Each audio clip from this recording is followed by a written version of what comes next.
Hoffaday, good afternoon. If we can go ahead and get started, I beg your indulgence. Senator Joe San Agustin is the chairman, and he's currently caught up and asked me to go ahead and open and facilitate until he comes in about a few minutes. The Committee on Education, Finance, and Taxation now convenes this informational briefing for the purposes of a public presentation by some representatives of WICHE. Informational briefing notices were given to the media. The first notice was on Friday, April 6, 2018. The second notice was on Thursday, April 19th. Today is Tuesday, May 1st, and we started promptly at 5 p.m. For the benefit of those who are here and are wondering why I'm repeating this, we actually stream live on our legislative YouTube channel. So that's actually for the benefit of the listening audience. I'd like to go ahead and acknowledge other public servants on respective boards. If I miss you, please forgive me. I understand we have a member of the Guam Board of Regents here, the UOG Board of Regents. Thank you for joining us, ma'am. Signed up here this afternoon is Mr. Jacob. We have Marianne McMurray. Are you here from the Academy? This is exciting. I'm actually a teacher. My first student teaching gig was at the Academy, so it's good to see you folks. Mr. Oscar Miyashita, if you'd like to come forward, sir. Madison Mofnes. Okay. And Ms. Karen Gill. Oh, not just fine. Okay, we'll go ahead and proceed. I understand that Mr. Jacob has a PowerPoint presentation that he wants to walk us through. If you may proceed. Thank you, Senator. I'd like to also thank Senator San Agustin for setting the time for this hearing. And most importantly, to set it on a date and a time where students and parents can come because it's really important for the legislature and the public, because we're streaming, to hear from the most important stakeholders, which are our students. So I do have a PowerPoint, which we'll go ahead and start, but I would also like to just say thank you to the folks that you acknowledged, especially the students. I don't know if, did the Senator mention you, Luke Bukikosa, who was with us and testified when the original bill was passed 2 years ago. And Luke was really important because there was only one opposition, and it was Luke who rebutted that opposition. So I, in particular, asked Luke to come and be with us. I'd just like also to let you know that the schools got the word. All of them are supportive. They wanted me to say that. In particular, Father Duenas Memorial School. And before I begin, I just want to acknowledge the passing of Mr. Tony Thompson, who is the principal of Father Duenas.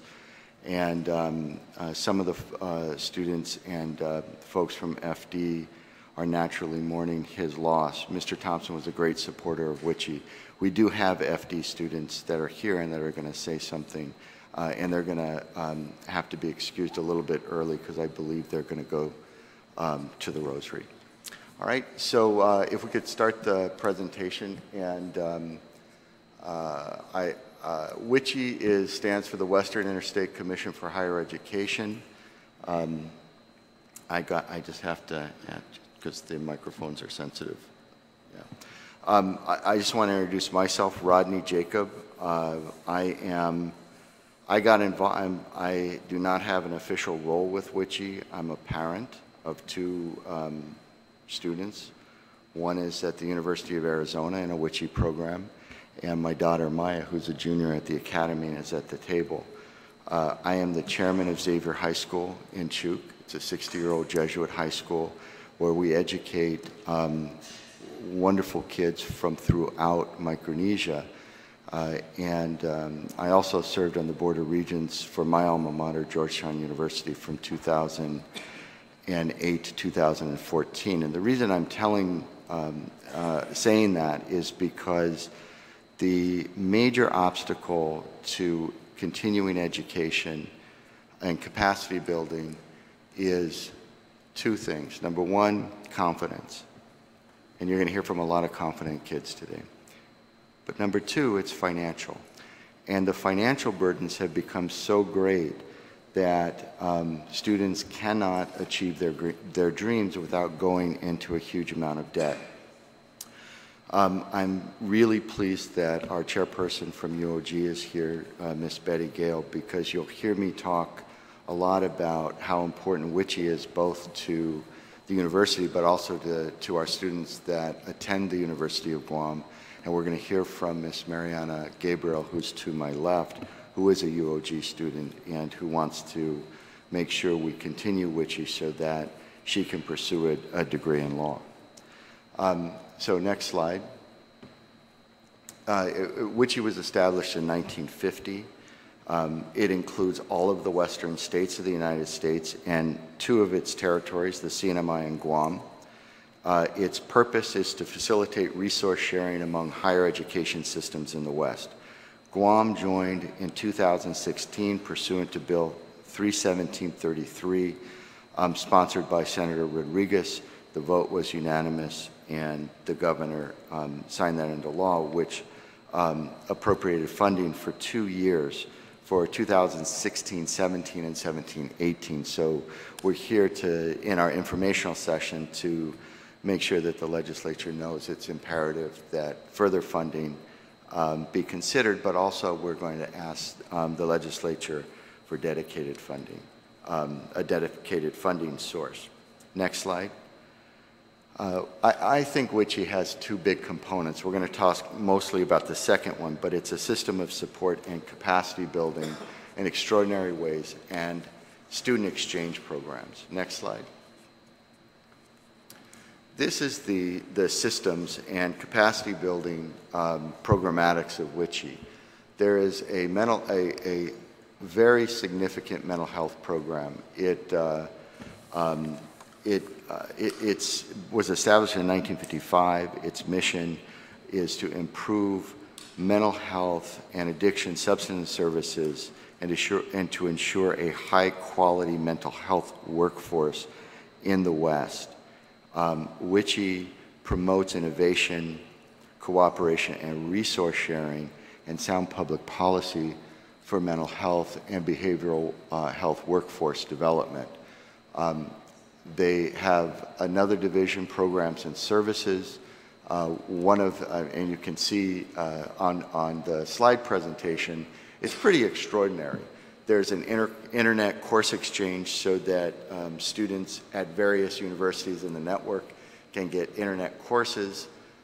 Internet Passport is their program which ensures credits transfer from one institution to another. So if you think about a UOG student that may want to go to another program, either permanently as a transfer student or temporarily, the credits transfer easily. It's a big, big problem with students transferring, and so we have that accommodation.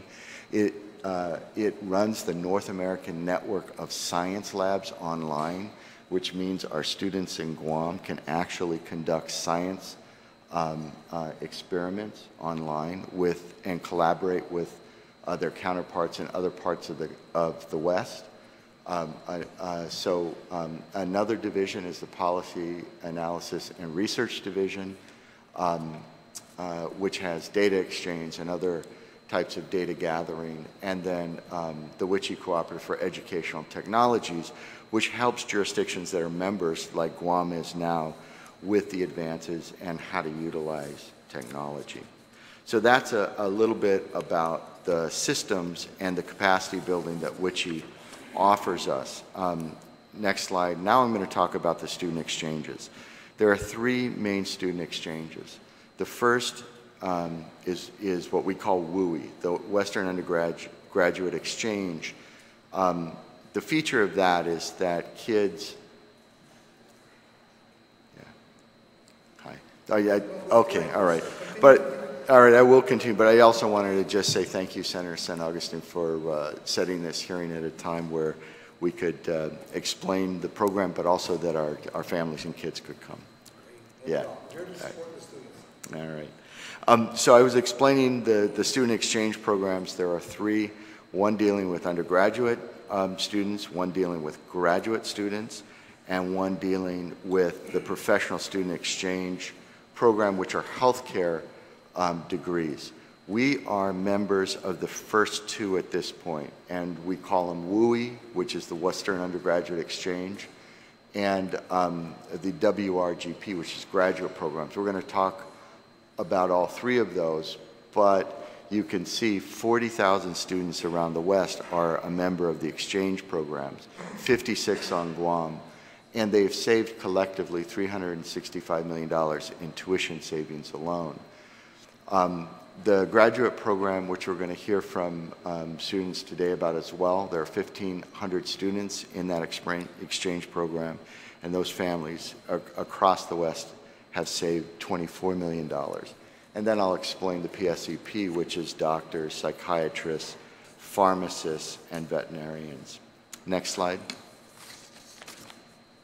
Okay, I'd like to ask Mr. Oscar Miyashita to talk about these slides since, and a little bit of background about Mr. Miyashita. He is the one that really inspired me originally to navigate and bring to the attention to the legislature the importance of this program and the economics of the program 2 years ago. He originally navigated it in 2013, but we had a difficult time in actually joining it, and he helped me with Senator Rodriguez and the other senators back in the 33rd legislature to get it over the goal line. Mr. Miyashita is, in my mind, a hero on this island because silently he helps students. He talks to students at all the high schools, and he is a professional, I'm going to get this wrong, but he has a certified professional college financial planner and understands the obstacles created by debt and the importance of how you solve, how you navigate and make decisions with college planning. So please, Oscar. Thank you, Rodney. Senator San Agustin, Senator Castro, thank you for providing this opportunity. Rodney gave some very kind words. Yes, I may have started, but it is really Rodney, his son, and all other people who were able to get this thing done. So they deserve all the credit. But at the end of the day, we're very pleased to be able to offer this to the kids.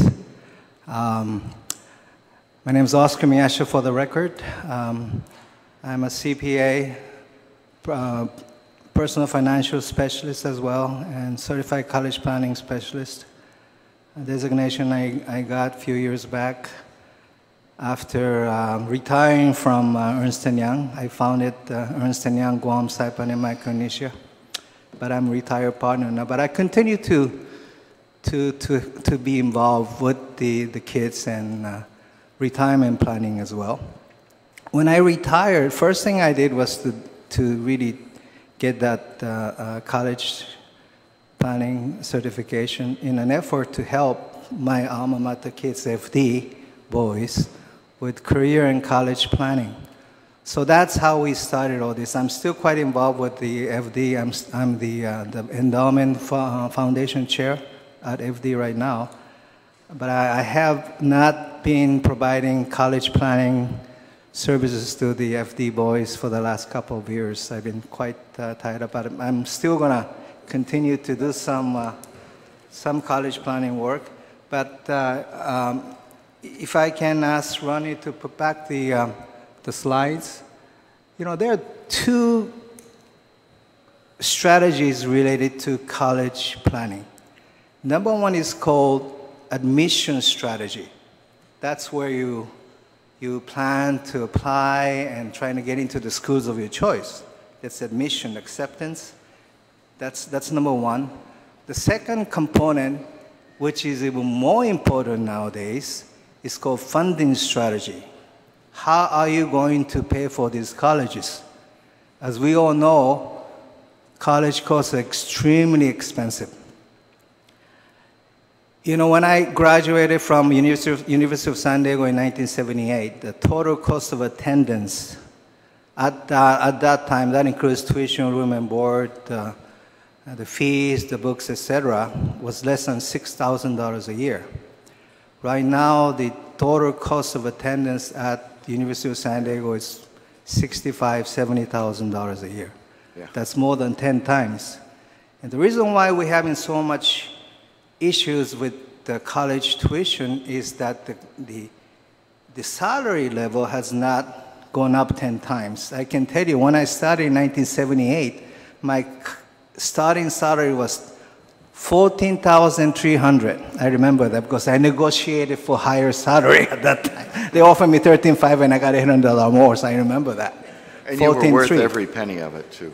And I can tell you right now, Ernst & Young or Deloitte, there's no way they're going to be paying 10 times more than that. The starting salary is probably less than 3 times, you know, the 14,003 that I got. So there's a huge gap.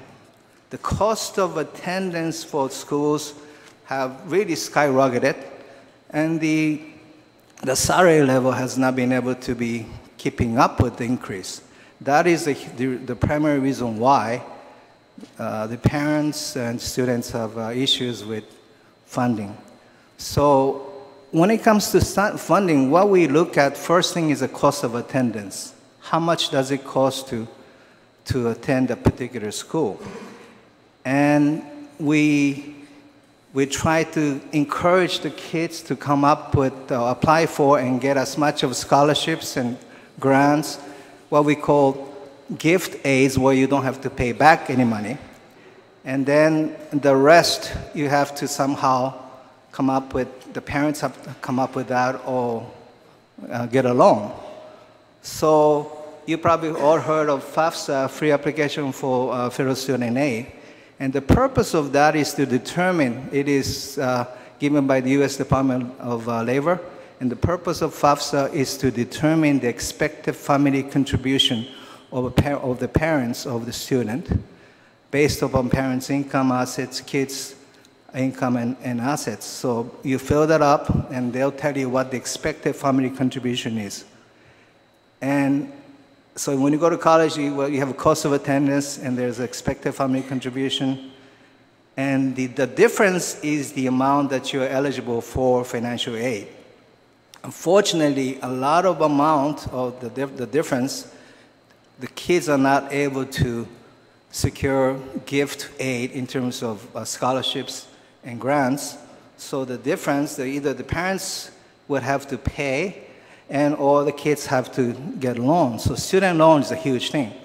So to address this particular slides I did a couple of years ago, there are 42 million people, or 1.3 trillion. That was in 2016, and I got that from Consumer Reports, so I didn't just get these numbers, and I have support for this. And right now, when I look at the latest information, the 1.3 trillion now is 1.4 trillion. And up to 25% of the kids with 1.4 trillion, the kids with the loan, about 25% have problem with student loan repayment. So it's a huge issue.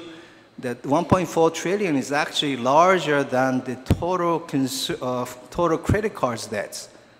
So this student loan, the total amount is only next to the total of mortgages. So that's a huge amount. So it's a huge issue. And I can tell you, there are a lot of kids who graduate and get a huge loan, and they are not able to make payments or some issues because a lot of this, if the loans are not subsidized, what are you getting the loan? The interest accrues, right? And so there are people, for example, this lady, Jackie Cohen, 32 Portland, Oregon at that time. She got 128,000 student loans, and remaining balance when she started to pay was 152,000. With a monthly payment of $1,200. $1,200. So how can the people, afford that? Another one, Jesse Surin, 72,000 student loan, remaining 90,000 because of added accrued interest, monthly payment of $900. So those are very common numbers. So what this WICHI does, let me go through. First of all, people cannot discharge student loans through bankruptcy, unless you can really convince the judge under a very hardship situation. But that's it's not normal. You cannot discharge. So a lot of people will cut back on day-to-day living expenses 37% delayed saving for retirement, which is really a shame. 28% delayed buying house, 12% delayed marriage. Even marriage, they delay that because they wanted to save money. 47% reduced student loan if they had to do it over again. So what this particular program would do, senators, is we are trying to find the option for the students where they can go to all-finance schools with the lower cost of attendance. I'm sure Rodney is going to address that, but with the qualified WICHE program schools, you pay only 50% more than the resident tuition. Typically, for Guam kids, when they go to all-finance state schools, they are considered non-residents, and the non-resident tuitions are typically 3 to 4 times the resident tuition. But this WICHE allows the students to be able to pay only 50% more. So it's a huge saving, and he will demonstrate the saving could be as much as $10,000, $15,000 a year. So this provides opportunity for kids to be able to afford all-finance schooling. And as far as University of Guam, I think they've been doing a great job. We have at EY a few kids who came from University of Guam in the management position. I think Dr. Underwood and their people have done a great job. But the point is, if the kids can go, they should have more choice. If some people prefer to go to university, that's fine, because University of Guam is a great institution. But at the same token, this program will give opportunity for kids to be able to attend the school off island, which is more affordable. When I was doing college counseling for the kids and I talked to the FD kids, one time I asked the students, if the cost is not a factor, would you prefer to go off-island school? And I would say 100% of the kids say yes. So right now I understand that about 50%, probably even more than 50% will go to UOG. It's primarily because of the cost.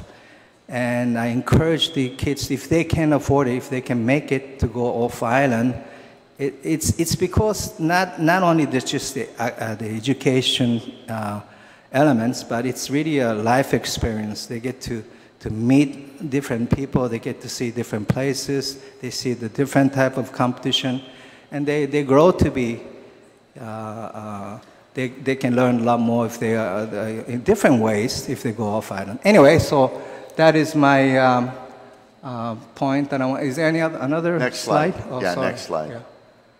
Yeah. It's average state school cost of attendance is $80,000 for 4-year education. Private schools $180,000, and so a lot of them are a lot of the private schools are much higher. As I say, $60,000-$70,000 a year for private school is not uncommon.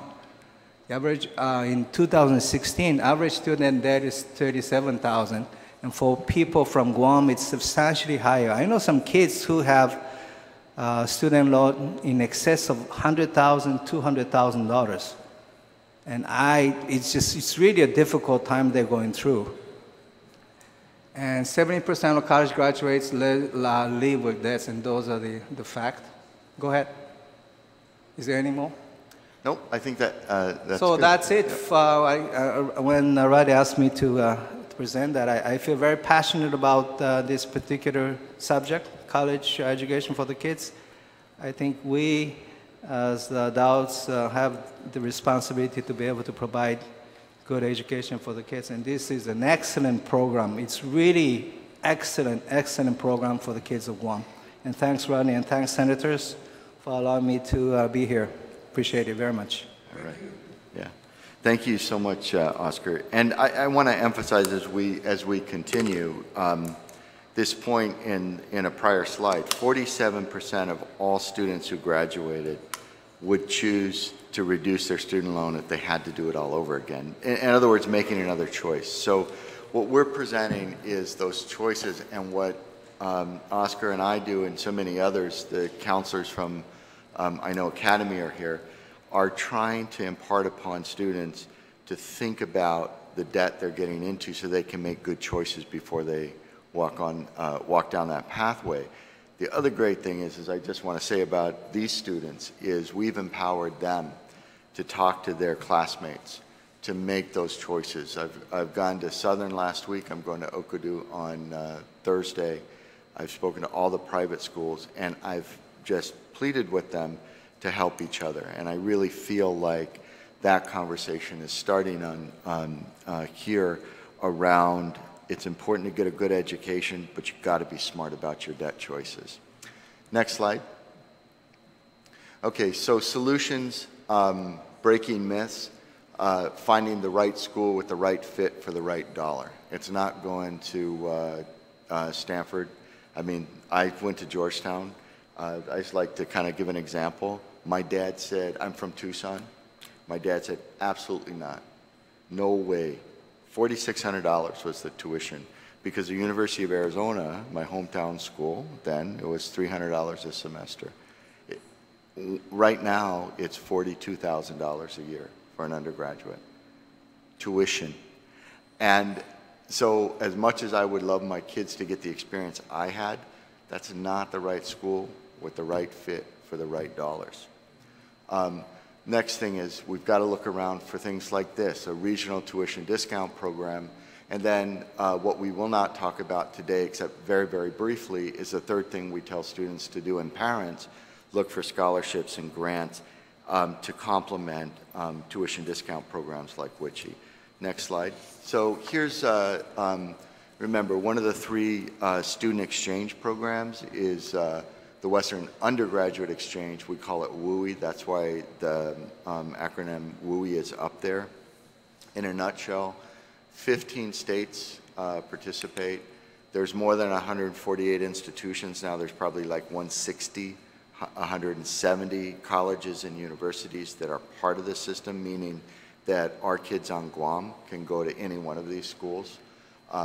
The key cost factor, it's 150% of in-state tuition, and we'll walk through those numbers in a minute.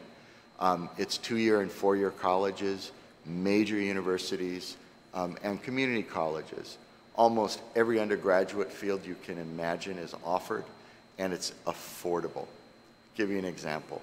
Major land-grant university, the University of Wyoming, the Cowboys.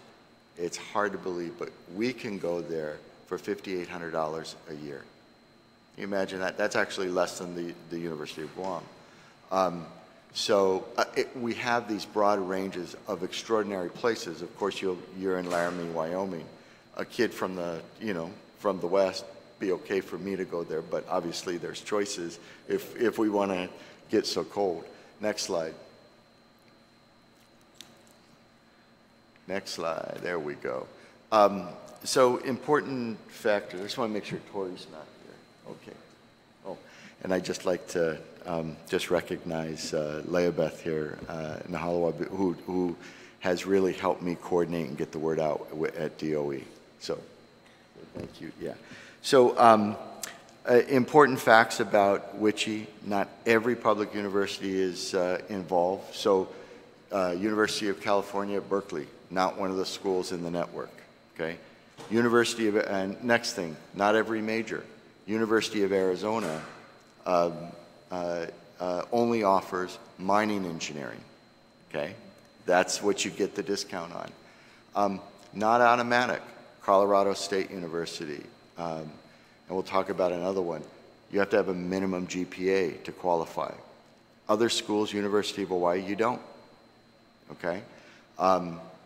And it's mostly the exclusive form of the grant. So if you're offered a presidential scholarship at Colorado State, that's worth, your merit gives you $8,000, but the WUI break is $9,600. You can't get them both.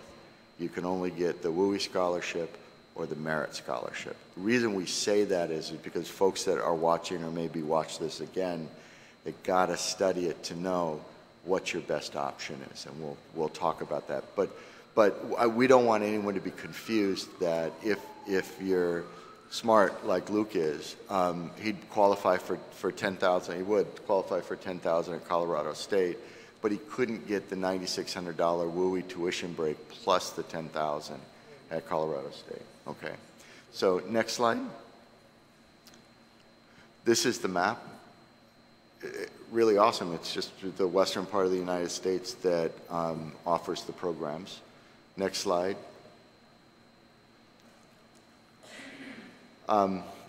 Examples, University of Hawaii, Hilo and Manoa, Washington State University.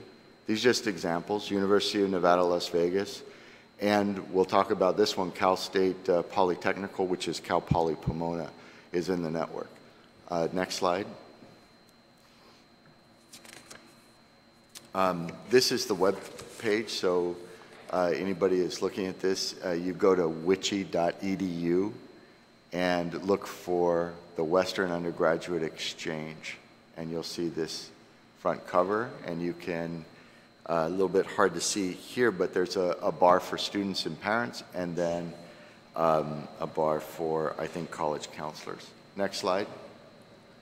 Okay, so this is how it works, and I would like to ask Maya Jacob and Maddie Moffness to tell the senators how this actually works in a practical sense.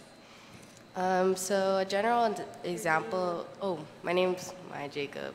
I'm a junior at Academy. So a general example of in-state tuition is $10,000 and out-of-state tuition is $30,000. Hi, I'm Madison Moffness. I'm also a junior at the Academy. So the WUI rate for the tuition would be 150% of the in-state tuition, and the savings per year would be $15,000, and then the savings over the 4-year period would be $60,000. And then one of the examples this is University of Hawaii Manoa, which has some similar numbers of the example. Yeah, so if we put the slide back up, you can actually see the math that these two young women were going through. So Maddie, why don't you recap that? The in-state tuition is $10,000, while the out-of-state tuition is $30,000. With the WE rate, it would be $15,000, and then the savings per year is $15,000, and the savings over 4 years is $60,000. Right. So what's so awesome about this is that, and the example we use in the slide is the University of Hawaii at Manoa, which is tracking these numbers, and so and we have.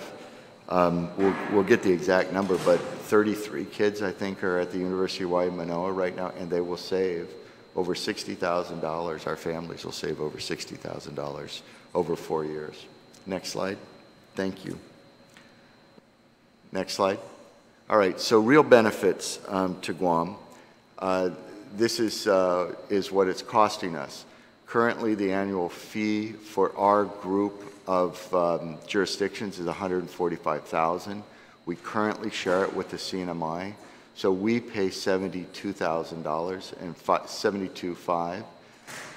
We are also part of a mental health program, which I discussed earlier, which costs really only $7,500 is our share, which gives us technical assistance.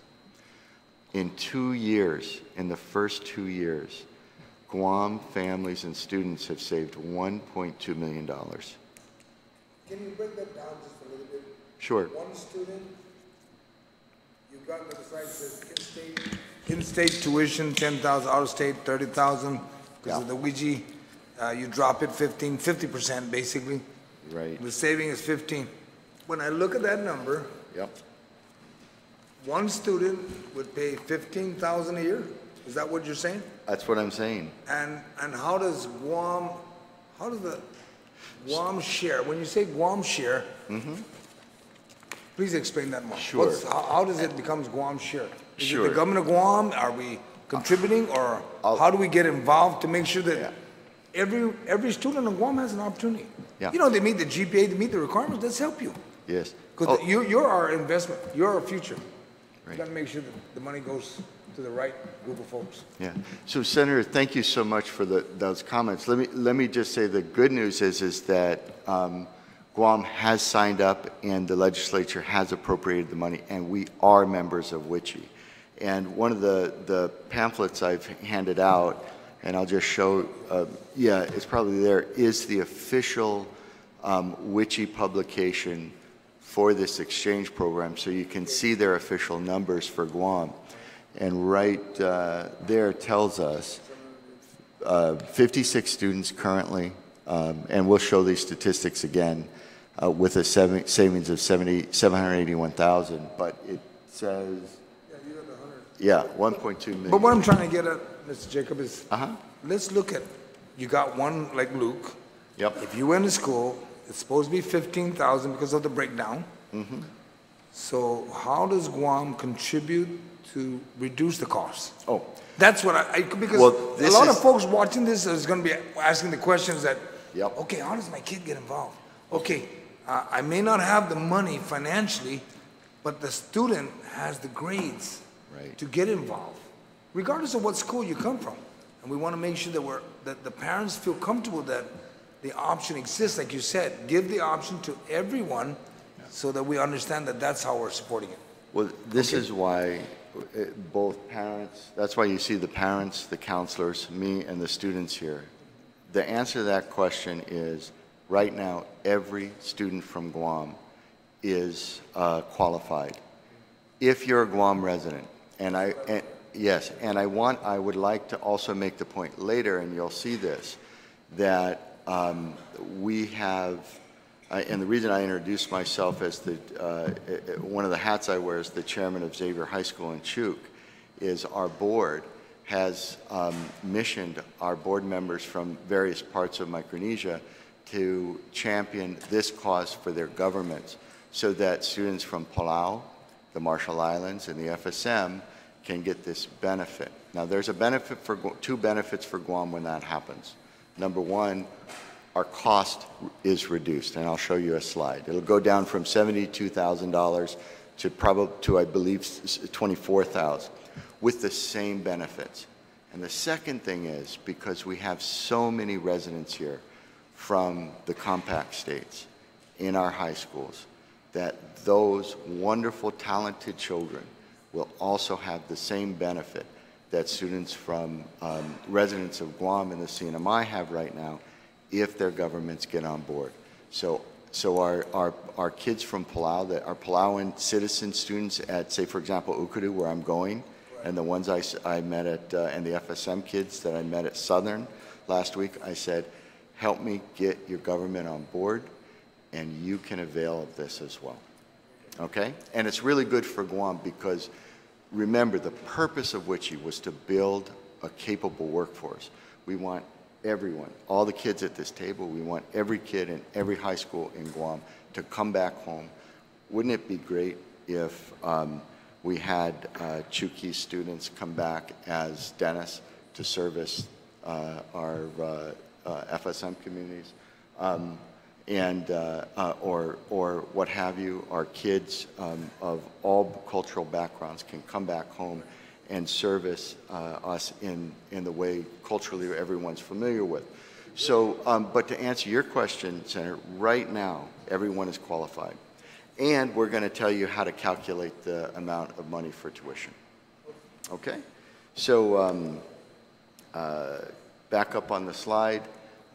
Right now, we have 56 undergrads in colleges.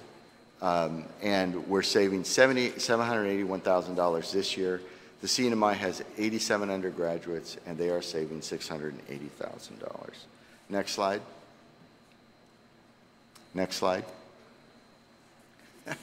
Okay, open to all island governments, as I said. So our membership is open to all of the territories of compact jurisdictions. Next slide. And this is how the math works. The membership is $145,000. As each jurisdiction joins, Guam's share gets reduced. And I mean, that's terrific. So if all 6 jurisdictions joined, we potentially could pay $24,167 per year, and our students would have this benefit. So no extra cost. They would be paying 150% of in-state tuition, and that's it. Now, I'm going to talk about the healthcare degrees, which require an additional appropriation, but not the undergraduate and graduate degrees. Okay? Next slide. All right, so this is the page in the pamphlet, which is the official publication from WICHE, which discusses the savings for the CNMI in Guam. And I just went over that. And next slide, I would now like to ask Ms. Sonia Yi to explain this slide, which is the savings for all of the institutions for WUI. And I'm just going to hand this to the senator so that you can see what she's speaking about. Yeah, that's small. This is the actual, yeah, go ahead. Okay, hi, I'm Sonia and I attend the academy. As you can see on this slide, the list provides information about the in-state tuition and out-of-state tuition for schools that are affiliated with the WICHE program. So we can, for students like us, where we're presented with opportunities to save financially for where we can apply for this. Yeah, and so this document, where you can find it, I have the website.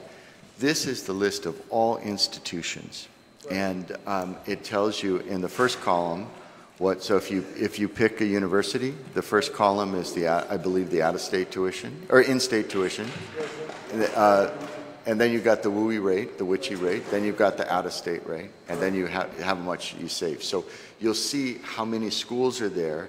And then you'll see what the different savings are. Okay? Next slide. Oh, and before, Luke has to leave, and I thought if it's okay, I'd just like him to be able to say what he wants to say. Sorry. So I first wanted to start off with talking about, the financial part of it. So, like, Mr. Jacob was saying, we would be paying, right now, currently, the membership fee of $72,500 annually, correct? But if you think about it, we've saved, in 2 years, $1.2 million in tuition for only 56 kids. Am I correct? 56 students? So if we take that into account, $72,000 for over $1.2 million, all right? And that $72,000 is for their tuition. And we want these kids to return back to Guam. And, like Mr. Oscar was saying, lower student debts and lower student loans means that students can more, I guess, come back with reassurance that they can come back and pay off, if they have to take out student loans, they can afford it. Because one reason why a lot of, Guamanians stay in the States is that, it's a higher pay, so I can pay off my loans faster. But with this, knowing that you can, have a lower student loan, if even necessary at all, you can make sure that you can pay it off still. Sorry, thank you. So one thing that they were saying earlier about, $30,000 down to $15,000. So on average, the WUI program saves you anywhere from $10,000 to $20,000 per year. And at a four-year institution, that's $40,000 to $80,000. So if we look at the higher range of that, $80,000, your 72 grand paid off that student's tuition basically.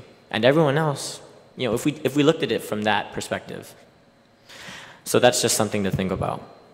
And here are some majors that I was looking at, on the list. So there's business and management, engineering, history, legal professions and studies, mathematics, physical sciences, social sciences, and really much more. And there's, like he was saying, there's a lot in the health program fields as well, which I know our university is working on improving. But currently at the moment, I understand that there's kind of a deficit in where we need in our medical programs here at the university and the jobs that we need to fill in our medical programs here on island, which is the reason why a lot of our professional medical practitioners go off island, because there just simply isn't a doctorate program here for them. Yeah, not yet, but I understand our university is working very hard towards improving. So understandably, there's only 56 right now in the years, but I actually have a letter from my AP teacher, Miss Grizelia Griffin. She teaches AP Language, Composition, and AP Literature at George Washington High School. And her son is currently attending the University of Nevada in Reno, and she wrote this letter in regards to the testimony today. To whom it may concern, I am writing this letter in support of the WICHE program, and I hope my testimony be presented at hearing scheduled for 5 p.m. on Tuesday, May 1st at Guam Legislature. Due to family circumstances, my youngest son is leaving Ireland to relocate to the mainland. He is a diligent student with a 4.0 average and really wants to finish his undergraduate degree. The prospect of paying $20,000 a year in tuition at the University of Nevada in Reno, where he has been accepted, was a great burden on his mind. After confirming his acceptance, he received an email from the admission office at UNR informing him that thanks to the Western Undergraduate Exchange, or WUI program, he would pay less than half of the costs he thought he would have to sustain. With the prospect of having to borrow an inordinate amount of money, he, as my husband and I, now see a real possibility of him finishing school in a timely fashion and with a considerably smaller student debt. Before making the decision of cutting his this lifeline, for a better education for our Guam families, please consider the impact of this relatively small allocation on the lives of those who believe that the pursuit of an affordable higher education is not only a personal improvement, but mostly important to the betterment of society at large. Sincerely, Grizzly A. Griffin. So now we can kind of understand that we're not just throwing numbers because we want to throw numbers. You know, we're trying to speak out for everyone. You know, she was unable to come because she's actually relocating. But I wanted to make it known that there are families that really appreciate what was done a couple of years ago for this bill. And that if we keep going, you know, only more people are going to be made known to this fact. And like Mr. Jacob was saying, he went out to all the schools. So now there is such a larger number of high school students that are aware of this program. And I feel like our savings are only going to go up from here. Thank you. Right. Thank you, Luke. All right. And I just wanted to, thank you, Luke. Kai, do you have to leave? You're okay? Okay. Yeah.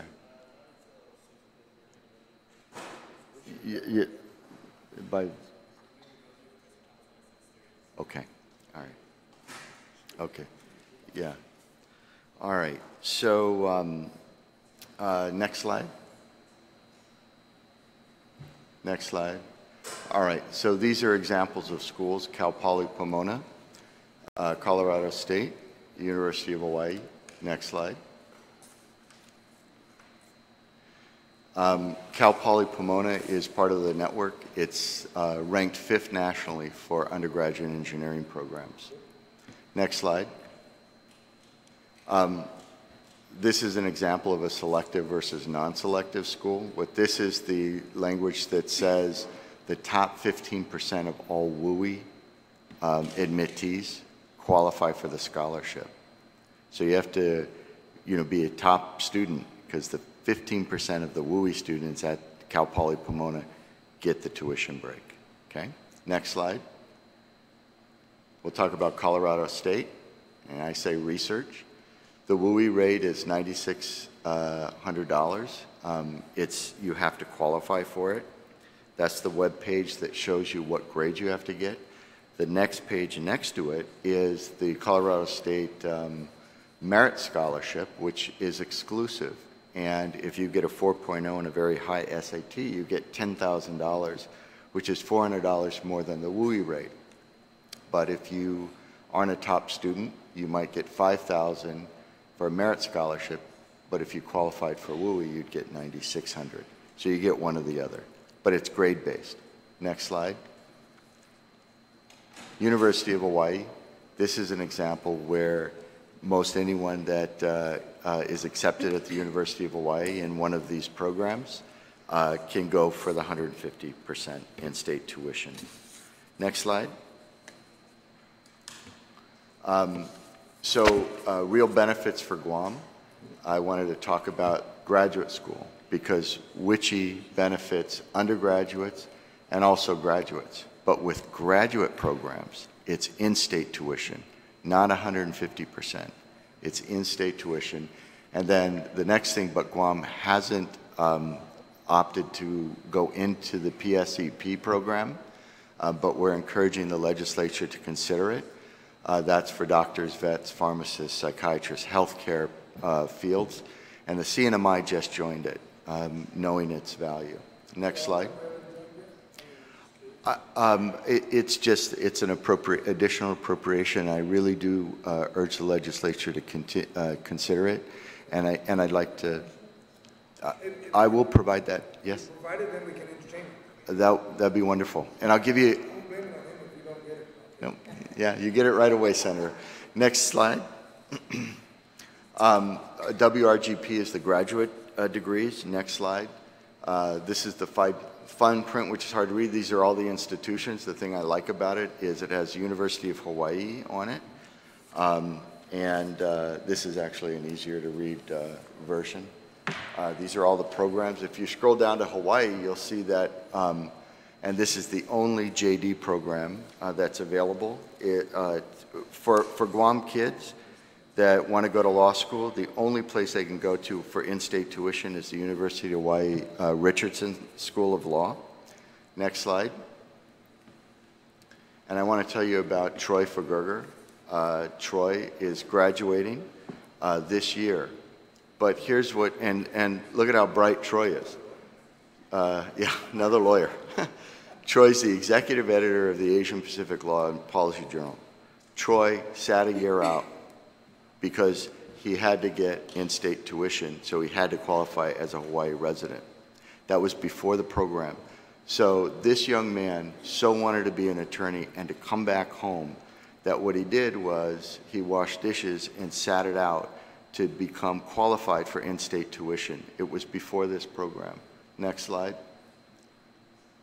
Now let me tell you some examples about UOG students. And this young woman to my left, I want her to talk about her ambitions and the fact that she's a Chamorro studies major. Buenas and Hofade Todas Hamzu. My name is Mariana Gabriel. I'm a current student at UOG. I'm a Pacific Asian Studies major with a concentration in Chamorro Studies. My grandfather, Andrew Gale, was legislative counsel. And my mother, Annie Gale, is an alternate public defender. I'm here today because I plan on following their footsteps and pursuing law school in hopes to be a different kind of lawyer. I'm a proud Chamorro, and my passion lies within the realm of Indigenous rights. I hope to utilize the Kahuli'au Center for Excellence in Native Hawaiian Law within the William S. Richardson School of Law at the University of Hawaii in order to attain a Juris Doctorate. Kahuli'au promotes education, scholarship, community outreach, and collaboration on issues of law, culture, and justice, not just for Native Hawaiians, but for other Pacific and Indigenous peoples too. My professional goals are to contribute the best I can back to the community that raised me. And I want to be as equipped as possible to make that difference. I believe having a law degree would help me accomplish that. Although I'm hopeful to embark on this path, the cost of graduate school is a major concern for me. The cost of tuition would fall on my shoulders, and the very real possibility of student debt is a hurdle I think about often. I have support from my family to pursue this endeavor regardless, but realistically, any financial support would still come from a single-parent household. I have real concerns about what getting a law degree would cost, but I also don't want to sacrifice my passion for Indigenous rights in the face of personal financial insecurity. I want to practice law here, and I want to fight for Chamorro rights here, but I don't know if I can afford to. I know others share in my hesitation in applying to graduate programs because of this fear, so I ask that you support students in any way that you can, and to invest in those of us that want to reciprocate that community support in the future. Thank you. You won't have any problem with me. I want to make sure that it's clearly understood that I know Senator Cash and I have the same passion. We want to be able to invest. As soon as Mr. Jacob gives us the wording, we can introduce a bill to help you out. But he hasn't presented yet. I'm not going to blame him because it's on you now, right? All right. Okay. Thank you, Mariana. All right. So next slide. All right. Next slide. Okay. So this is the bill you're going to get from me. Okay? Soon. This man, Dr. Frank Romero, I think everybody knows him. Daryl's father. Okay, one of the first pediatric dental surgeons on Guam, came out in the 70s, opened up a private clinic in 1980, retired a couple years ago, practiced here for 35 years. He would not have been a dentist unless WICHE existed in the PSEP program. He's from New Mexico, and he met the president of WICHE last year when I took him around. And I said to the president of WICHE is a former lieutenant governor of Colorado. And I said, well, where are you from? He goes, oh, you'd never know where I'm from. I go, well, I'm from Tucson. Maybe I'd know. He's from a little town called Española, New Mexico. That's where Dr. Romero is from. I took him to see it, and Dr. Romero said, if it wasn't for that program, I never would have been a dentist. So that's Dr. Romero, and on the right is Dr. Romero on a mission in Ulithi. That happens to be Ulithi. But imagine how many people he touched because New Mexico joined the program. Okay? It's the same for our kids, to give them that opportunity. We know now that there are kids in college that want to be doctors and vets and dentists. We need to have the PSEP. And what the PSEP means, it's additional funding, and this is the funding. The legislature gets to choose how many degrees it wants to fund, and it pays the difference between in-state and out-of-state tuition for a medical degree or a dental degree, and we pay a stipend per degree. And I will present that legislation soon, right away, and we'll get that going. What I've heard from every student is they want to come home. If we can help them reduce the debt and stay out of higher paying markets, their preference is to come home. Okay? Next slide. Next slide. So where they are, these are the undergraduates, 56 undergrads, $781,000 just this year. Colorado State, we have a student in biomedicine and aeronautical engineering. University of Arizona, mining engineering and computer engineering. We have several students at the University of Hawaii, University of Nevada, Las Vegas, and we have one in Alaska, a couple in North Dakota. And that has just been at a time when we haven't really gotten the word out, right? It's a brand new program, so it's a big impact. Next slide. Big question, and I'd like to introduce Marianne McMurray. Marianne? Hello, my name is Marianne, and I'm a junior at the Academy. I would like students in high schools to know that they can still take advantage of this opportunity. The undergraduates, class of 2018, they're still able to meet the summer deadlines with this program. And the undergraduates of 2019, they're still able to start now. There's still time to take advantage and enroll in this program to gain the knowledge that they need to pursue their field of study. Yeah. Thank you, Marianne. And that's right. Just to emphasize it, kids on Guam that want to go to one of these schools, there's still time because the summer deadlines haven't passed for most of these public universities. We encourage the 2019 class, which many of these are, to start now and start looking.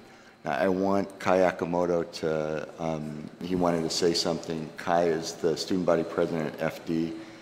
And thank you, Kai, for coming, because we know you're mourning Mr. Thompson right now. So just speaking more about how the institution of this program affects the students who are coming out of high school. So coming out of high school, of course, we all have ambitions as far as to what our careers would be. And I think it's a shared sentiment amongst many parents that the best gift you can give your child is an education. And like you were saying, it's a very big investment, and a lot of all of us really are, we realize that. Now, for a lot of students going to college, like Luke was saying earlier, the goal is really to try and come back. No one really wants to leave this island and not contribute.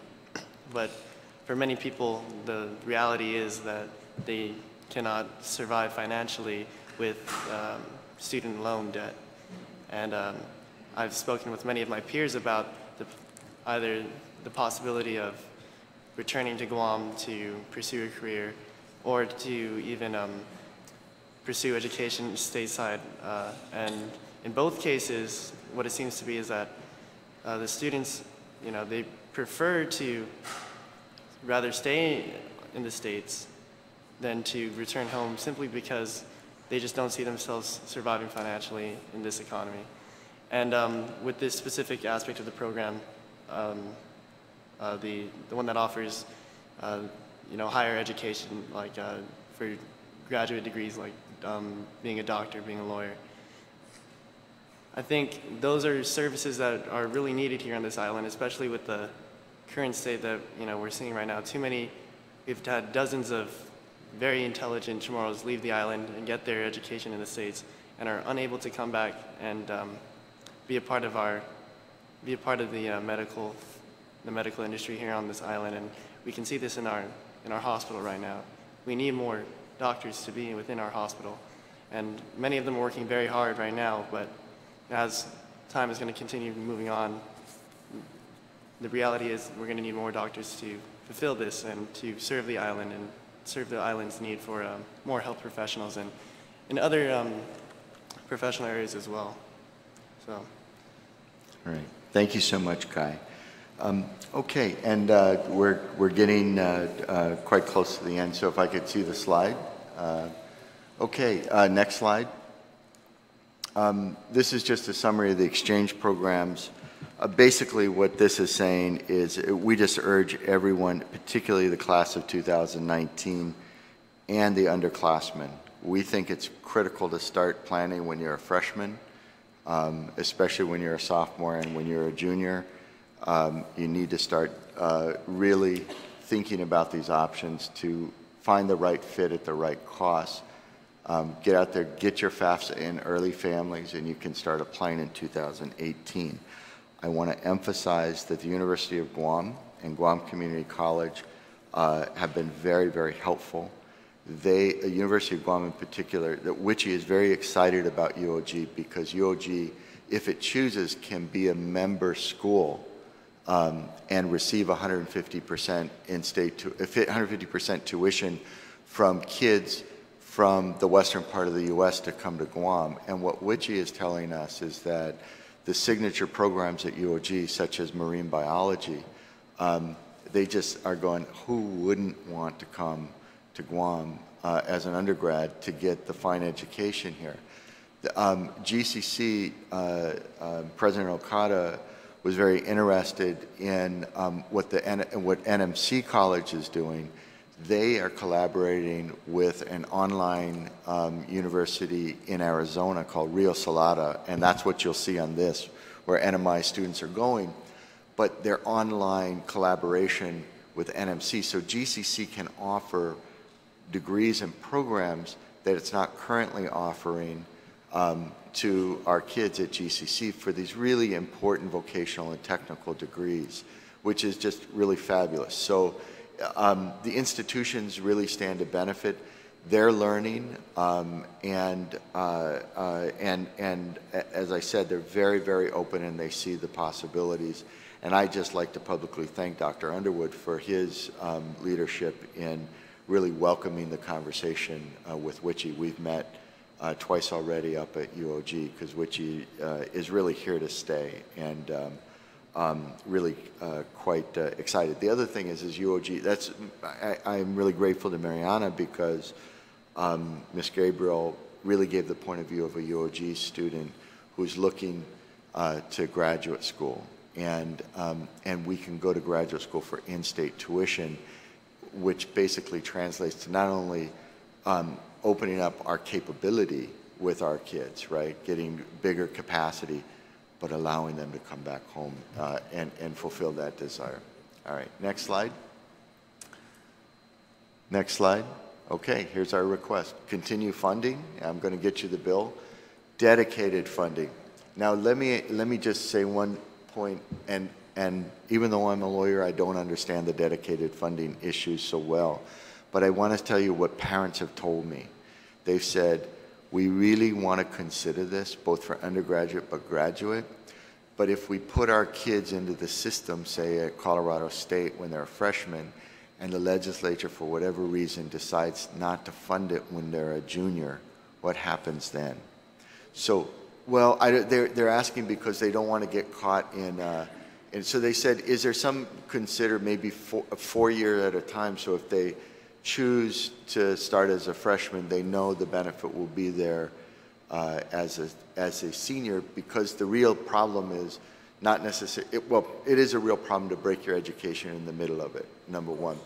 But then the secondary problem is, where do you go, and do your credits transfer? And it's like, this is it was a really important consideration, and I may not be offering the right solution, but I did want to bring up the issue we heard. And then enroll and fund the PSCP, which I'm so happy that you've invited that legislation. I will get it for you.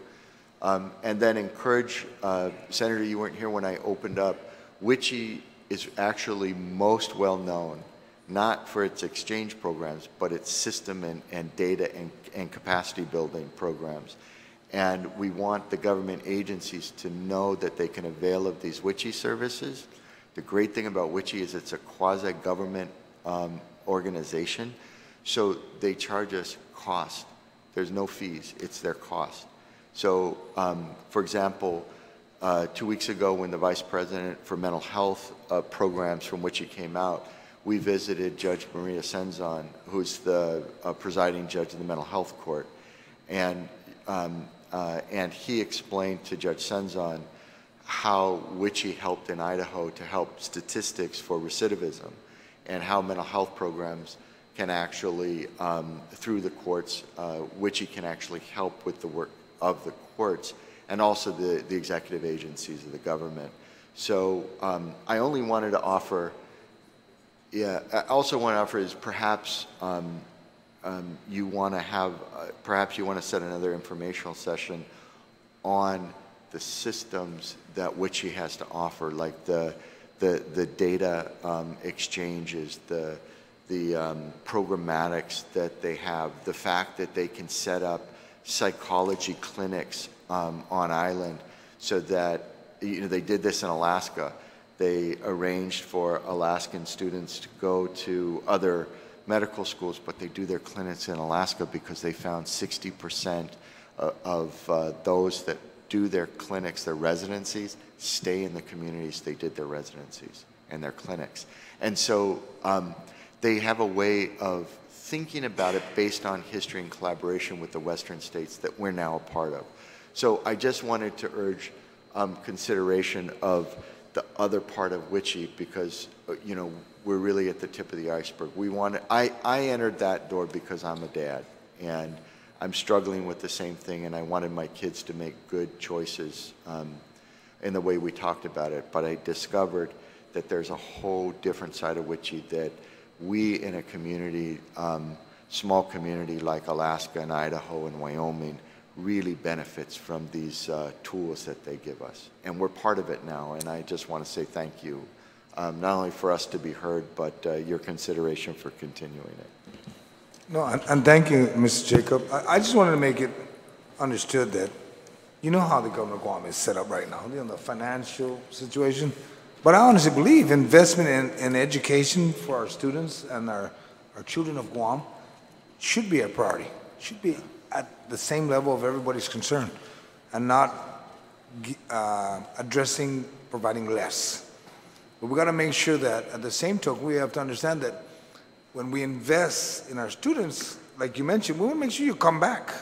So it has to be set up where it's like maybe for service, you come back, you be a lawyer for Guam for a short time, and maybe make you work for the government of Guam or something. You know, we got to set up that program. But I'm in support of giving the options there, because I like every student to have the option. That would be the greatest thing. And if it's like I've looked at the bill, it's like $145,000. That's not really a lot of money. Yeah. We invest a lot everywhere else. Right. We need. I honestly believe we got to invest in our students. Yeah. Invest in our children. Yeah. Our children's our future. That's just how I look at it. I got 9 grandchildren. Okay, so I'm in that attitude. I want to invest in our children, on the students of Guam, because you're our future. I mean, I can see most of you coming back in another 4 or 5 years, and I'll be sitting back, and you'll probably be all the senators, if not a lawyer, for the legislature, or a doctor in our hospitals, like you mentioned. That's the beauty. We got to get the people in Guam to be the folks that controls the dentist, the hospital, manage it all. Yeah. I mean, like Luke is a great. He's one of the spokesmen for DOE. Yeah. I'm surprised he didn't speak about DOE too much, but that's okay. But, you know, we want to make sure we support it. Yeah. But like I mentioned, if you don't give us the bill, Senator Castro and I are going to be looking at each other. Did Mr. Jacob bring us? No. Then I'll call the Gale family and says, what are we going to do? But really, we want to make sure we have an understanding. As the oversight chair for education, I'm 100% for education. I want the opportunity to be given to everyone, regardless of what school you're coming from. The last time I checked, you're students of Guam. Notre Dame, Father Duenas, DOE, it doesn't matter. You're all students of Guam. You're going to be voters very soon. I know that. You're going to decide what's going to happen in Guam. I want to be able to make sure, and I know Senator Castro is going to speak a little bit. I want to make sure the opportunity exists. But until we get the bill, the write-up, don't blame me for anything. We'll Senator, Mr. Jacob. I'll get to the bill. I also want to just address, I fully agree that the healthcare degrees in particular that need additional funding, they should have the requirement to come back to Guam to pay it off. And that'll be in that we'll draft. We'll figure out how we want to word it to the benefit of the students and the people of Guam. Remember, it's only two-way. Yeah. Students, people of Guam. People of Guam support the students. Students end up coming back being the professionals from Guam. Senator Castro. Thank you, Mr. Chair. Just in general, first of all, thank you for the informational briefing. I learned a lot, actually. I have a daughter who's attending one of the schools in the mainland, and she could actually avail herself to this. So with that said, Mr. Chairman, I may have to recuse myself on the vote when it comes to the floor. But I do have some specific questions about the program, and in the interest of time, I'll go ahead and put them in writing and submit them to you and copy the chairman. Okay. I think it would be definitely work in favor of our request for additional appropriations to support the other programs you're looking at if the university opted in as an institution, because that would be one way the people of Guam could see a return on their investment. So I'm greatly encouraged that the EOG chair is here. That's a good sign.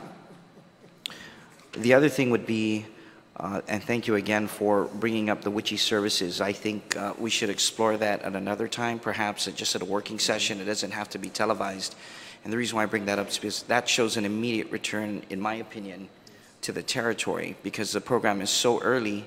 There isn't sufficient data to determine, if a student's going to come back, probably even persistent rates at the different colleges. And I'd even like to examine the 56 students, and not them, but the areas of specialization or the declared majors, and see if those are areas that we don't already offer, and how do you prioritize that? The chairman asked, how can we ensure that the territory realizes whether it's intermediate or long-term, some kind of a return? And that's an easy fix for me, because in the statute right now, there's already a service-based provision for repayment. We can model that after the GovGuam student loan, which is now defunct, but also some other programs like the Merit Scholar, the Pro Technical Award and the Once Doctoral Fellowship. So I want to work with you, Mr. Chairman. I think it's a promising program, and I want to encourage the rest of you to, as you mentioned there, Mr. Akimoto Kai from FD, to please encourage others to come back to the territory and serve. So thank you, and it's nice to see a DOE representative here as well. Dr. Nahalawa, welcome. Thank you, Mr. Chairman. Okay. Unless you have anything, Mr. Jacob, that would end our information briefing. And when you're looking for some information out of my website, blame it to Mr. Jacob, okay, if it's not there. Okay, I'll be waiting for that. And the reason why I say that is because what you provide to me and whatever information you kick out about WICHI, we'll post it. We'll post it in both Senator Castro and my websites. Okay. So everybody knows what's going on. Right. So we want to maintain transparency. But we'll welcome the information you provide to us. Unless you have anything else you wanted to bring up, that will conclude the information briefing.